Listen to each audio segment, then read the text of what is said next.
আমাদের দেশে এই অবস্থার মধ্যে কি প্রশ্ন বেরিয়ে যাবে?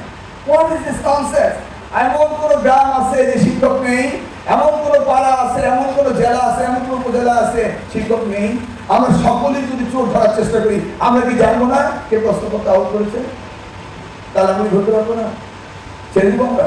এই জন্য 1980 অ্যাক্ট আমরা নতুন ভাবে এবার সংসদে এনেছি যে যদি কেউ প্রশ্নপত্র আউট হয় এবং তার সাথে সংশ্লিষ্ট থাকে, এমন ব্যবস্থা নেওয়া হবে যে সারা জীবনের জন্য মনে থাকবে। এই যে আমার সামনে মিডিয়ারা রয়েছে, এই গত কিছুদিন আগে এসএসসি একটি প্রশ্নপত্র আউট হয়ে গিয়েছে, একটি মিডিয়া খুব ফলো করে করলো। আমি বলছি আউট হয়নি, তাদেরকে কল করে বললাম, তারা ওই নিউজ আইটেমটা ড্রপ করছে না। ওমার সাথে সাথে দেখি একজন প্রতিষ্ঠাতা ঢাকা ইউনিভার্সিটি অন্য দলের রাজনীতি ওই মিডিয়াতে এসে বলছে এইভাবে এইভাবে এইভাবে এইভাবে প্রশ্নপত্র আউট করেছে। কিন্তু আমাদের সাইবার অ্যাক্ট নেই যে ওই নেতাকে অ্যারেস্ট করা, প্রমাণ করতে হবে। এবার যদি কেউ প্রশ্নপত্র নিয়ে বিরূপ মন্তব্য করেন, সাথে সাথে তাকে পুলিশ আটকাবে, তারপর প্রমাণ করবে যে প্রশ্নপত্র আউট হয়েছে কি হয়নি।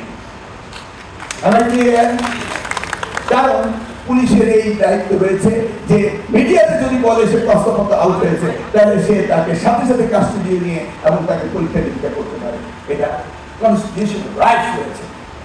এইভাবে মিথ্যা অপপ্রচার চালিয়ে আমাদের লেখাপড়াকে ধ্বংস করবে আর কয়েকজনের ভাইরাল করবে, আমরা তা বসে থাকবো তা না। বলা হয়েছে যে ক্লাসরুমে ঢুকার সময় ছাত্রছাত্রীদের বডি সার্চ করে পড়াবেন, কোনো কাগজ দিতে পারবে না। এখন যদি সেন্টারের ভিতরে কেউ যদি সেখানে নকল রেখে দেয়, তাহলে কার দোষ করেন? ওই শিক্ষার্থীর দোষ? কার দোষ?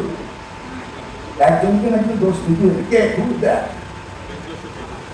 সত্যি তাই না? আমার বাড়িতে যদি পুলিশ গিয়ে দেখতো চাবি আমার পকেটে রুম তালা, আর সেখানে যদি ইলিগাল উইটনেস পায়, I am responsible for that, because that's my house, আপনার সেন্টার আপনার।